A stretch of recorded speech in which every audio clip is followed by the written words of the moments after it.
오늘 이 열왕기상 20장을 그냥 한마디로 얘기하면요, 이 착한 사람 신드롬에 빠져 있는 거예요. 근데 사실은 아합은 착한 사람이 아니에요. 아합은 착한 사람이 아님에도 불구하고 하나님은 그를 선악을 보지 않으시고 하나님의 약속을 보시면서 그에게 이 베나단시라고 하는 아람 왕에게 승리를 주세요. 그걸 두 번이나 주신 거죠. 근데 그 두 번을 주는 것 속에서 여기에 이 전체 20장에서는 나오지는 않지만 사실은 이 전쟁은 이게 진멸 전쟁과 같은 거예요. 이 진멸 전쟁이라는 건 뭐냐면 이 가나안 전쟁이 아주 독특한 전쟁이거든요. 그러니까 다른 민족과 싸울 때는 이 진멸 전쟁을 하지를 않아요. 전쟁에 나가서 그냥 전쟁의 전리품만 얻고 나오는 거예요. 그런데 이 가나안 땅이라고 하는 이 가나안 땅의 전쟁은 반드시 진멸 전쟁을 하라고 하시는 거예요. 근데 그 진멸 전쟁은 뭐냐면 모든 숨쉬는 것들은 다 죽여야 되는 거예요. 지금 현대 전쟁에서 생각을 해보면 이게 말도 안 되는 전쟁이잖아요. 그러니까 어린아이서부터 또 모든 살아있는 동물까지 다 죽이는 전쟁이 진멸 전쟁이에요. 이게 왜 하나님은 이 진멸 전쟁을 하라고 하셨을까? 그 가나안 땅은요, 하나님의 영광과 하나님의 임재가 임하시는 공간이고, 이 가나안 땅은 바로 지금으로 얘기하면 교회이고요. 또 더 정확하게 얘기하면 내 몸과 같은 거예요. 그래서 몸의 신앙까지 가야 되는 게 이 가나안 땅이에요. 가나안 땅에는 예루살렘, 시온 땅이 있고요. 그 시온의 땅에 성전이 예루살렘의 성전이 있고 바로 거기에 하나님의 영광과 하나님의 임재가 임하시는 곳이 바로 이 구약에서 이 가나안 땅이에요. 그래서 이 구약은 혈과 육이라고 하는 걸 통해서 이게 그림자와 같은 거잖아요. 그러면 실제는 뭐냐? 바로 이 영적인 원리를 우리한테 가르치려고 하는 거죠. 그러니까 그 영적인 원리가 뭐냐면 이 가나안 땅의 이 전쟁, 그것은 이 틈이라도 또는 먼지라도 이 거룩한 몸을 이루고 있는 것에서는 우리가 마지막 죽기까지 싸워야 되는 거예요. 그러니까 영적인 이 전쟁은 적당하게 또 어느 정도 이 정도면 되겠지 그런 것이 없는 거고요. 반드시 온전과 완전을 이루는 전쟁을 하라는 거예요. 그래서 그 가나안 땅에 있는 모든 살아있는 숨쉬는 건 죽이고 그래야지만 하나님의 것이 온전히 세워질 수 있다 이렇게 말씀하고 있는 거죠. 지금 이 아합은요 가장 이스라엘 역사 속에서 북이스라엘 속에서 가장 악한 왕 중의 왕이에요. 그럼에도 불구하고 하나님은 그에게 뭘 주시냐면 두 가지를 주셔요. 하나는 돌아올 수 있는 기회를 주시는 거예요. 이 전쟁을 통해서 그 아합이 자신의 민족을 살리는 영웅으로 다시 회복되어지면서 그가 다시 돌아오기를 원하는 거죠. 그러니까 하나님은 처음부터 선과 악을 보시는 게 아니고 그가 하나님의 백성인지 아닌지 그러니까 그것을 보고 있는 거예요. 그런데 더 중요한 건 뭐냐?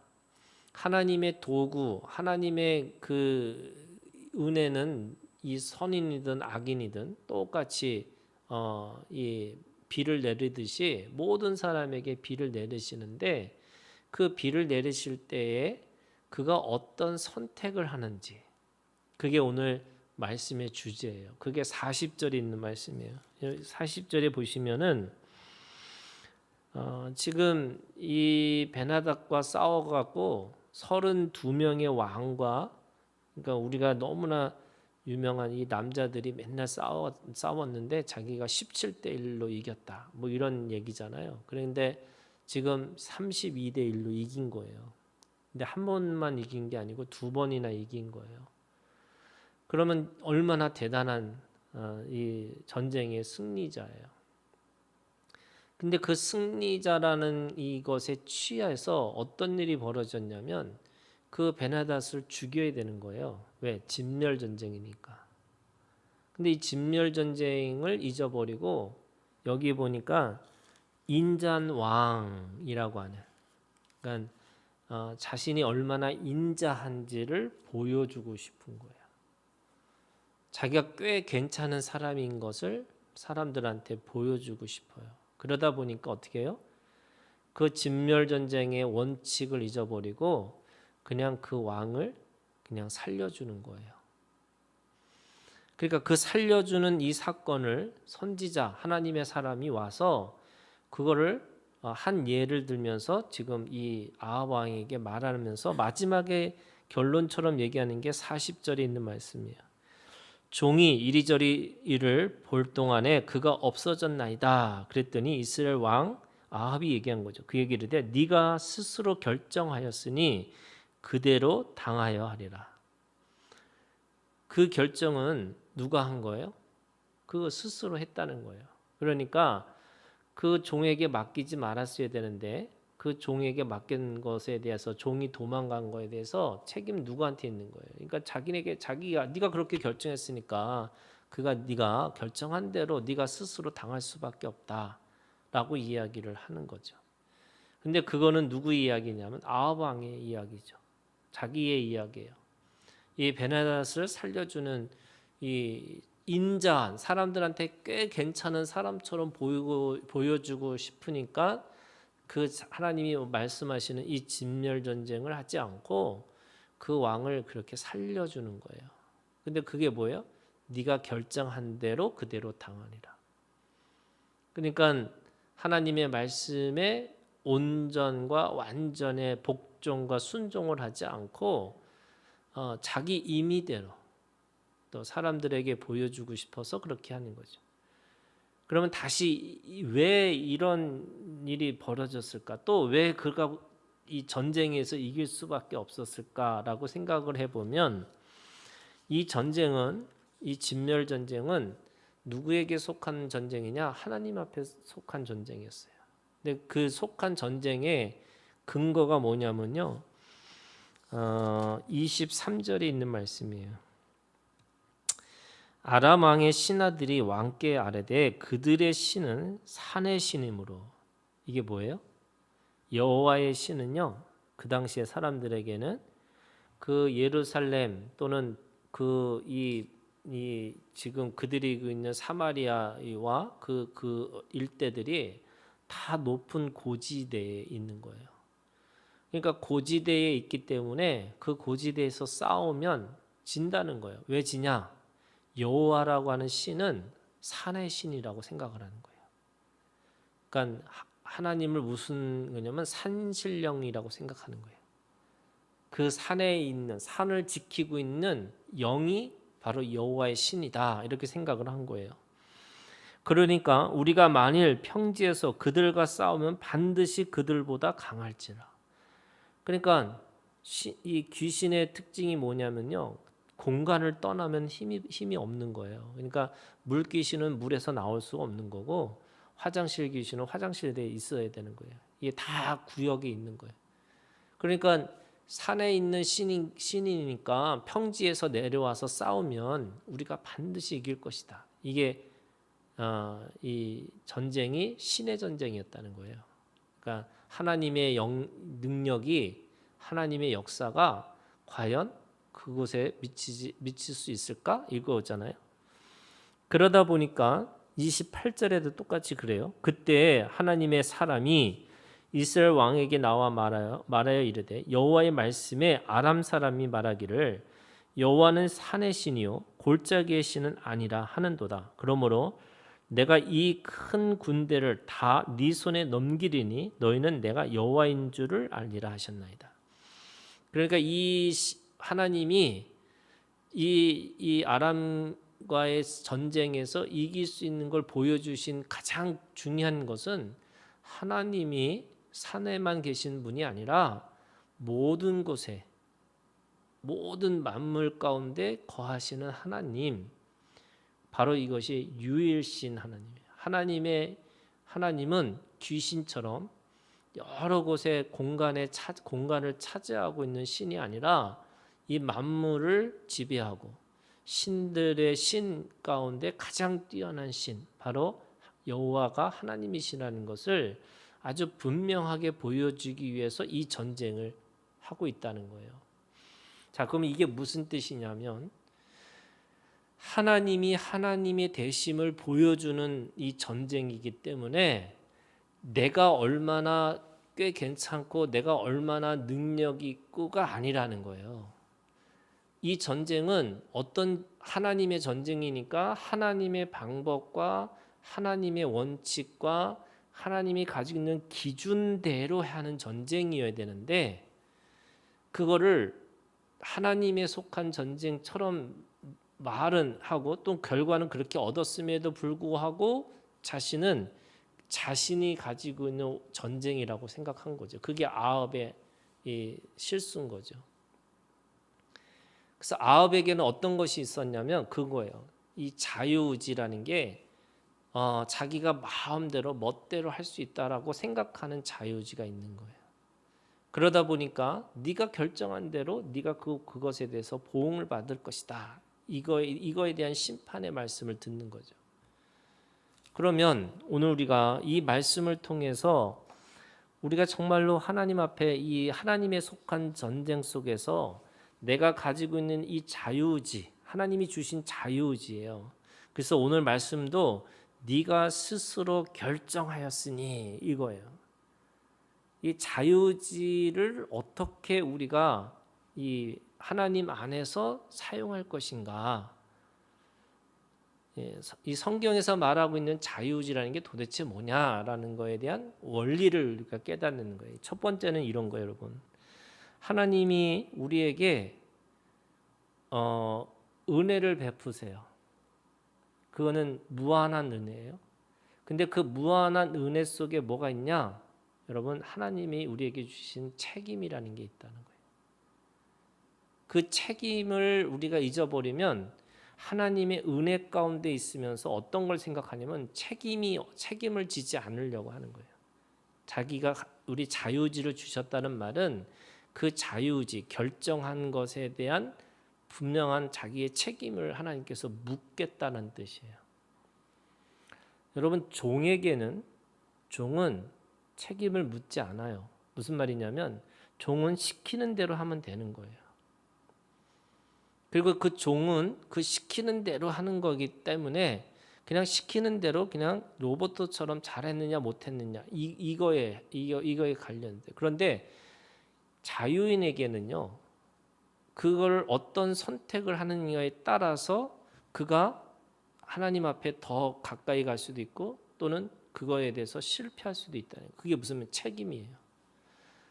하나님은 우리한테 책임을 주셨어요. 근데 이게 자유의지라는 게 엄청난 선물인데 그 선물을 우리는 이 책임이라는 걸 생각 못하고 자기가 그걸 가지고 멋대로 사용하고 있는 거죠. 책임을 지지 않는. 그냥 하나님의 은혜라는 이 전쟁에 2번 이겼다는 은혜로만 생각하는 거지 그 은혜 속에 하나님의 우리에게 주신 책임이라는 걸 모르는 거죠.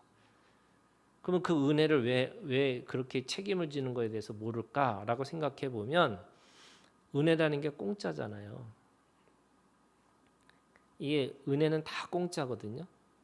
대가 지불하지 않는 거예요. 그래서 우리가 은혜를 어떻게 표현하냐면 가장 값싼 은혜라는 거예요. 왜냐하면 공짜니까. 그런데 우리 편에서는 가장 값싼 은혜지만 하나님의 편에서는요 가장 값비싼 은혜예요. 자신의 아들을 내어주는 거고 그리고 그 자신의 아들의 죽음이 곧 자기의 부재, 자기의 죽음을 담보로 하는 그 하나님의 자유예요. 그러니까 그 은혜라는 것은 하나님은 절대 죽을 수도 없는 분이 하나님이시잖아요. 그런데 그 하나님이 스스로 자기 부재 가운데 들어가세요. 그거는 가장 값비싼 대가 지불을 한 거죠.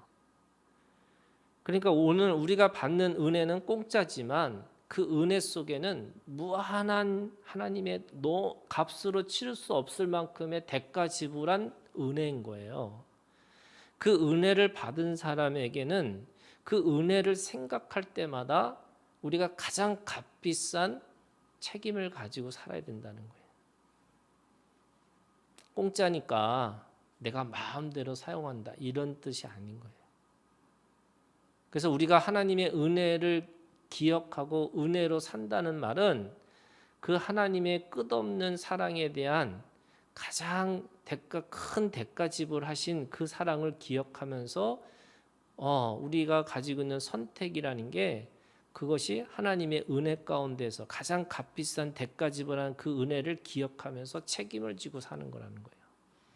아합은 그 전쟁을 하나님의 전쟁으로 생각 안 하고 자기의 전쟁이라고 생각하는 거예요.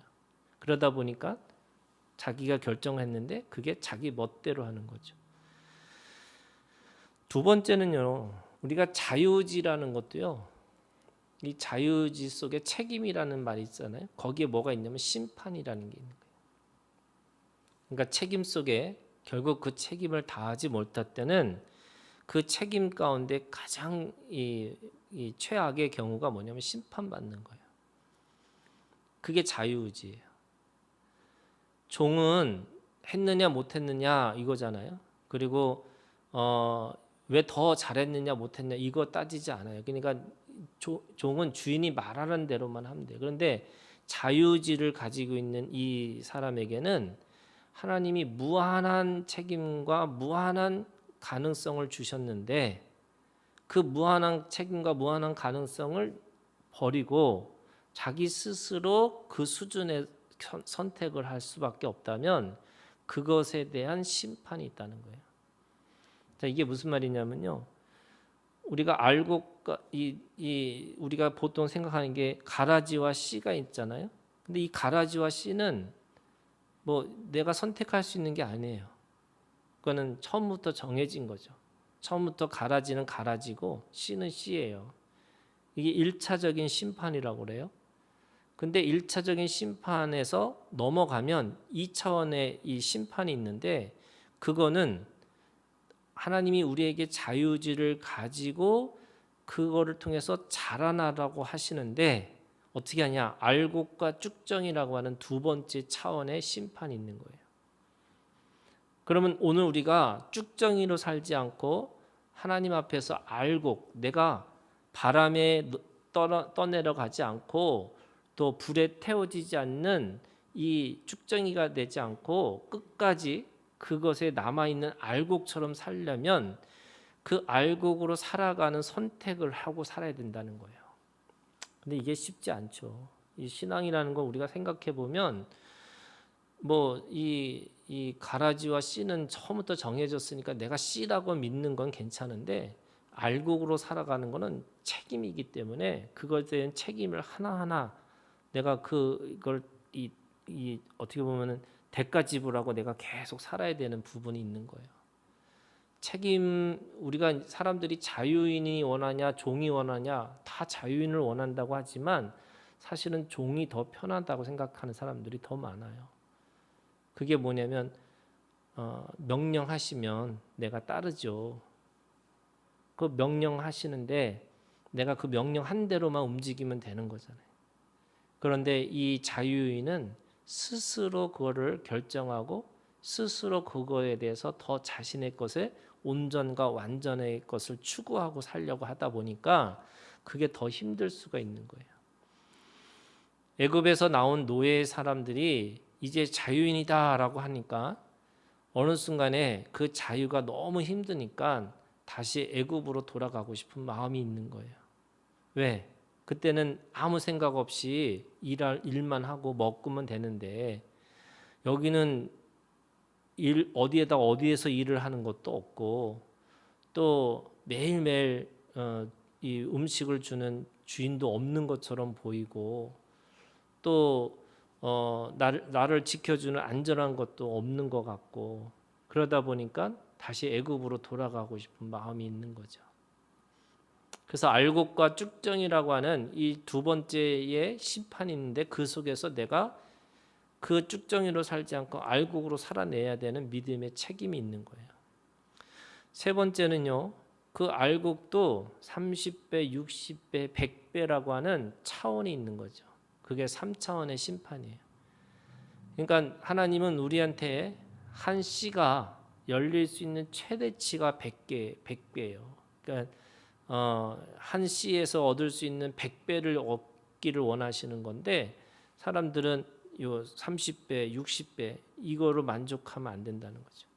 그래서 자유지라는 거 아까 얘기했던 것처럼 오늘 우리한테 하나님이 주신 이 신앙이라는 것은 어디까지 가야 되는 거냐면 하나님이 내 안에 내가 하나님 안에라고 하는 하나님과 단일을 이루는 신앙까지 자라나는 거예요. 그러니까 이거 뭐 어떻게 보면 매뉴얼도 없는 것 같고 내가 순간순간 뭐 어떻게 뭘 선택하라고 말씀하시지도 않고 그러면서 그 책임을 자꾸 지라고 하시고 이러니까 신앙생활이 더 힘들고 어려운 것처럼 보이지만 그 자유의지라는 게 우리한테 최고의 선물이고 그 100배까지 이룰 수 있다고 말씀하시는 거예요. 그런데 그거는 선택하는 거죠. 마지막으로요. 그 100배까지 이룰 수 있는 이 자유의지라는 게 뭐냐면 복종의 태도와 순종의 행위잖아요. 그러면 말씀 가운데서 죽기까지 순종하는 마음이 있어야지 자유의지가 이게 온전과 완전을 이루고 살아가는 거죠. 근데 아합은 자신이 선택을 어떻게 했냐면 인자한 왕이라고 하는 자기 중심의 생각을 하니까 하나님의 전쟁을 잊어버리고 하나님의 말씀에 순종하는 게 아니고 진멸전쟁 하라는 게 아니고 오히려 자기가 꽤 괜찮은 사람인 것처럼 보이고 싶은 거죠. 그래서 신앙이라는 거는 좋은 그리고 인자한 그리고 사람들에게 꽤 괜찮은 그런 사람들로 보여주는 게 아니라 하나님의 말씀에 이 복종의 태도와 순종까지 가는 자유의지 그 자신의 결정을 가지고 책임을 지고 그 책임을 통해서 점점점 자라나는 그 하나님의 사람이 되기를 원하시는 거예요. 자, 그럼 다시 돌아가면요. 여러분 아합은 구원받았을까요? 그렇게 악한 왕이었는데 저는 구원받았다고 생각해요. 그런데 그가 이룬 것은 자신이 결정한 대로 결국 사실은 최악의 왕으로 남는 거죠. 아합과 이세벨 더구나 그 이세벨이라고 하는 것은 하나의 정신이 돼가지고 모든 하나님의 나라에 이세벨과 같은 이 정신이 우리 안에 계속 꿈틀꿈틀하고 있다는 거예요. 근데 우리가 믿음을 받았음에도 불구하고 또는 내가 하나님 앞에 구원을 받았다고 하는 하나님의 자녀가 됐음에도 불구하고 이 자유의지를 내가 책임으로 가지고 사는 게 아니라 자기의 원하는 대로 자기가 하고 싶은 대로의 자유의지로 쓰면 안 된다. 오늘도 주님 안에서 네가 스스로 결정하였으니라고 하는 하나님 앞에서 결정이 오늘 우리에게 하나님을 향한 책임으로 나타나는 우리의 믿음이 되기를 주님의 이름으로 축원합니다.